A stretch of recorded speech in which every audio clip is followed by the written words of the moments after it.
Good morning. This is Political Circle on Signature Television. You're welcome. The ongoing gubernatorial campaigns in Anambra State has since been moving on fine, but suddenly digressed into something else. Mudslinging, vulgarity, foul languages, and character assassination soon became the order of the day. A political behavior not accepted by any civilized society. More disturbing is that INEC, which is supposed to be the regulatory body, is mute about the development. What are the factors behind this unacceptable behavior by political actors in Anambra State?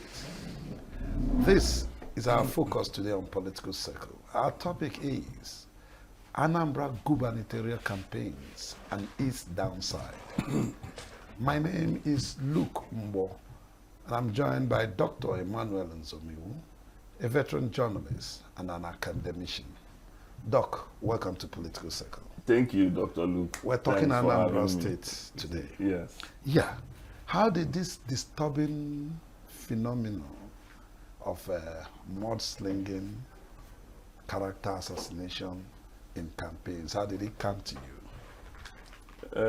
I will tell you that I'm seriously disappointed by what is happening in Anambra now, what is going on in the campaign. You know, the last time we were here, I was here, we were worried that the parties and the candidates were not talking to the people, you know. I remember that. Yes, and of course, you know that in an election, campaign is very important because that is the time that the parties, the candidates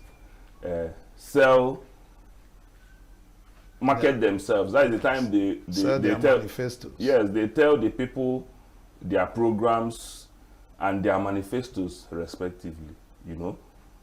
But we were worried then that it was not happening. But now we are even more worried that they are now confusing the people with the character assassination and the vile language, foul language, you know, ugly rhetorics going on in the state. You know, because we expect that if a proper campaign takes place, it will enable the people to make informed choices or an informed choice on the election day. You know, if the people, if they want to vote, they will vote from an informed perspective. They know what each candidate has to offer the people. It will enable them to take a proper decision. But now, the people are getting more confused because of what is going on. How did this all start? Because I know, yes, they were campaigning, whichever way we want to look at it. They were talking to people, but maybe they were not getting to the grassroots. But suddenly, they digressed and now started this. Who started it? You know, I don't think I'm positioned to, you know, properly positioned to apportion blames or say how it all started and all whatnot. I'm a journalist here, but currently I'm not reporting from Oka. But from the information I gathered from the media, I think that the current governor of the state triggered this entire thing when he started attacking his opponents of the All Progressive Congress, the federal party, Nicholas Okachukwu, and accused him of being a land grabber, and then attacked his educational qualification. I think that was what prompted it. And the governor, who is seeking re-election on the platform of his party, the All Progressive Grand Alliance, APGA, did not stop at attacking his opponent of the APC. He also attacked the deputy governorship candidate of Prince Nicholas Okachukwu. I'm talking about Iyom, Senator Uche Kunife, you know. And so personally, I think that was what triggered the entire thing. But must you react if your opponent is doing the wrong thing? Must you also join him or her in doing the same? You know, it is often said that two wrongs, cannot make a right. Let me put it this way. And you have a point in the sense that the other party, that's Ekunife, should have gone ahead, or APC should have gone ahead with their campaign instead of joining issues with yes. The governor. And you know, personally, I've looked at the entire thing, and I think the governor of Anambra State, Chukwuma Soludo, is trying to imitate the president of the United States of America, Donald Trump. You know, during the last presidential election in the United States of America, Trump launched personal attacks on his opponent, Kamala Harris of the Democratic Party, severally, you know. But personally, I think that Soludo is copying Trump upside down, because in as much as Trump on a few occasions described Kamala as somebody with low intelligence quotient, low IQ, called her a lazy person, even at a point said she was mentally impaired, Trump did not descend to the level of attacking her educational qualifications. But that is what Soludo, who should even know better, because if, for instance, Okachukwu and Ekunife, if they don't have the qualifications to run as the candidates of the APC, they wouldn't have even nominated them in the first place. Because when you now started talking about somebody having F9 in English, maths, and economy, saying that somebody with such an abysmal result cannot run the state and things like that. But the Constitution didn't say that you should have A1 in all your subjects in WAEC for you to be the governor of a state. What did the Constitution say? You know, for somebody to run as a governor of the state, the person should should be a Nigerian. That person should be up to 35 years of age. The person should belong to a political party, and the person must have been sponsored by a party. And I think it was based on what the constitutional stipulations that APC nominated Okachukwu and Ekunife. So we have gone beyond that stage. For the government to now go back and even let's go back to the years that you made mention of. Yes. Kamala Harris didn't react to what Trump was saying at that time. Yes. She maintained what she was doing and composed herself and continued her campaign, ignoring Trump. Yes. So why did these people join issues? But that's not just what I want to talk about now. Let's go to INEC. Yes. Because INEC is the body that is supposed to be regulating these political actors. Yes. Why is INEC mute? Let me say that it is quite baffling, because these issues we are talking about, the Electoral Act, 2022 Electoral Act that is operational now, prohibits some of these things we are talking about. I think in the section 92 of the Electoral Act also, I can't state precisely now, but it prohibits some of these things we are talking about. And penalties were spelled out for people who violate the provisions of the Electoral Act during campaigns. You know, during campaigns, you are not expected.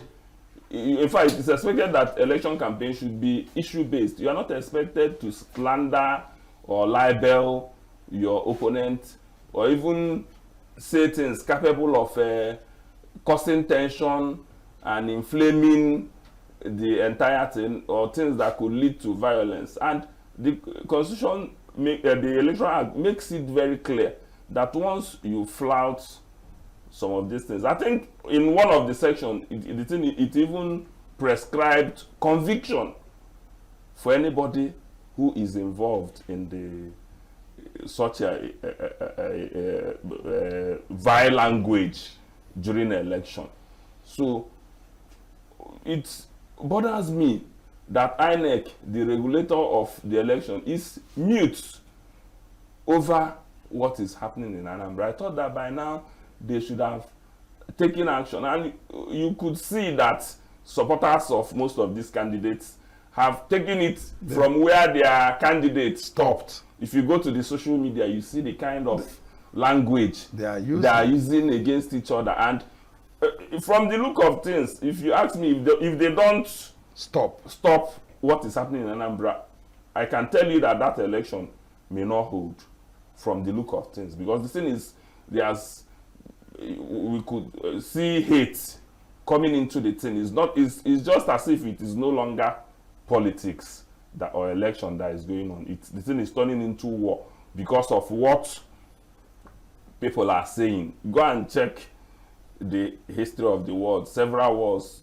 that occurred in this world, it came from what people said, So such ought to have been nipped in the bud very early enough during the campaign. But INEC that should take that action seem to be sleeping.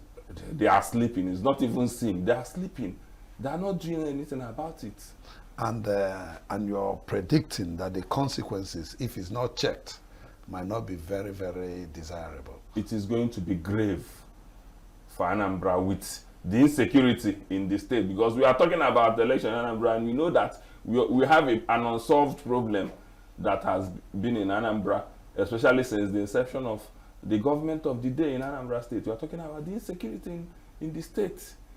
And under such an atmosphere, we are going into an election where people are coming up with all the kind of rhetorics we are seeing.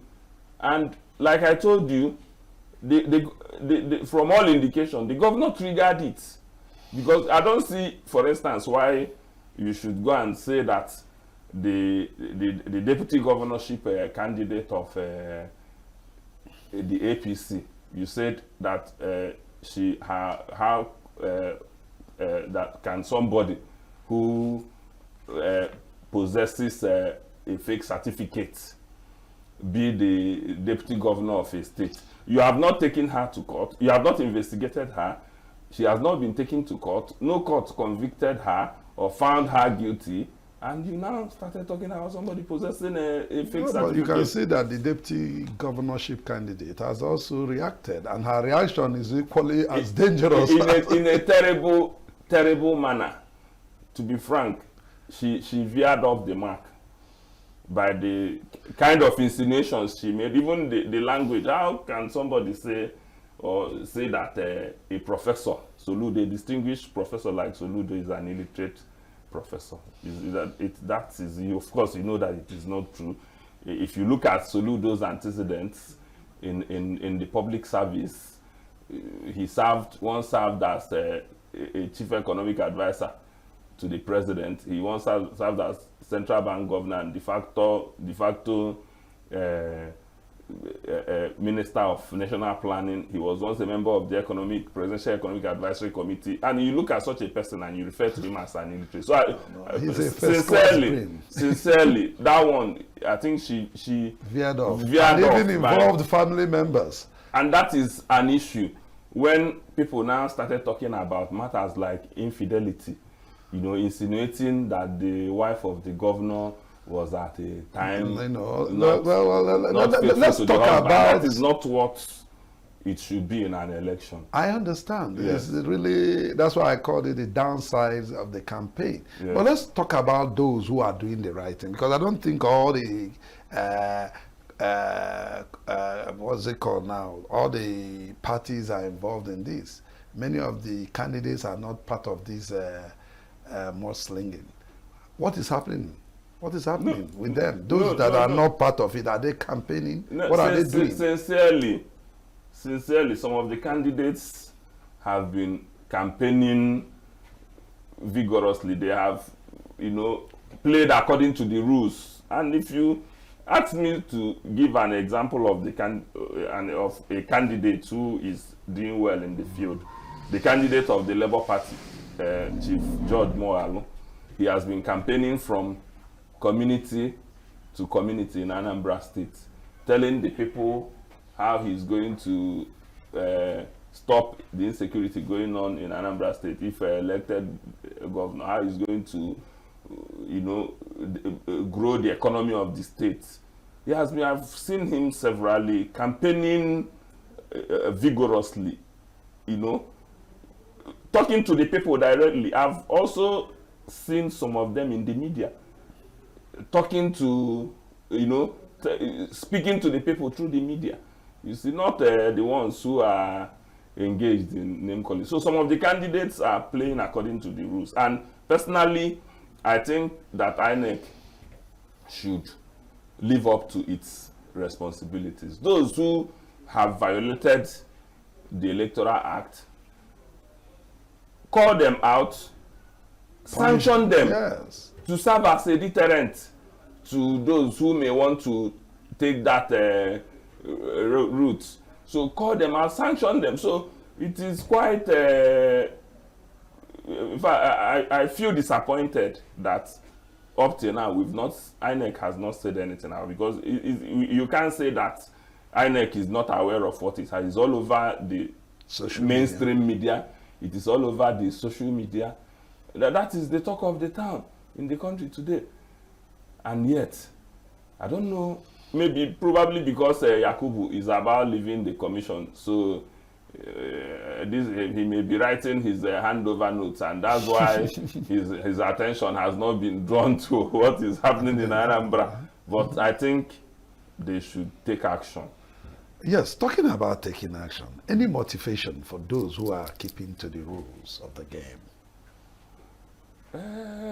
I don't think that there's any motivation, that if, unless maybe INEC should come out and commend them, and tell the world that these people have conducted themselves properly, I don't think there's any motive. Then, or if we are talking about the electorate now compensating those who are playing according to the rules. Like personally, I'm from Anambra.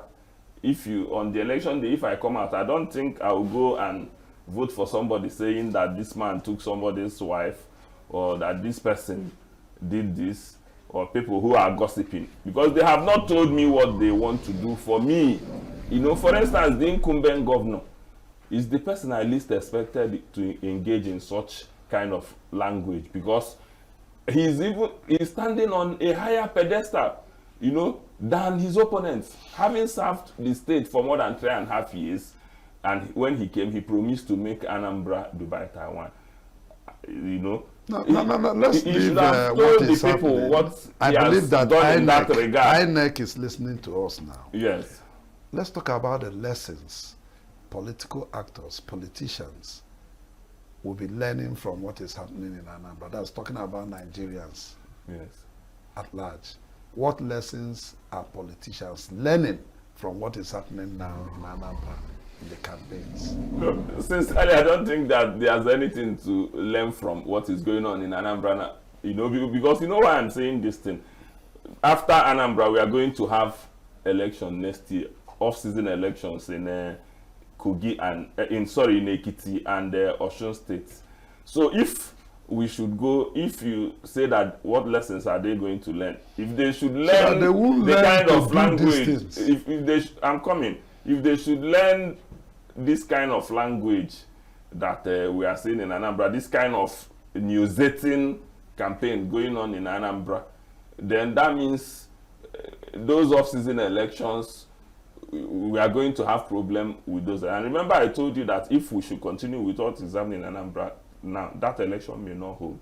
So if we should go by that, I don't think there's anything good to learn. And even the 2027 election is coming, when we have presidential election. Time is not our friend, yes. Doc. Time is not our friend. I think we'll have to go for today. Maybe we'll find time to call you again. Yeah, to I have hope your so.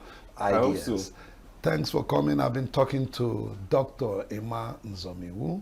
He's a journalist and also an academician. Thank you too for being part of the show. My name is Luke Mbo. Please God, you will find time to join us again. Yeah. Nigeria, we hail thee.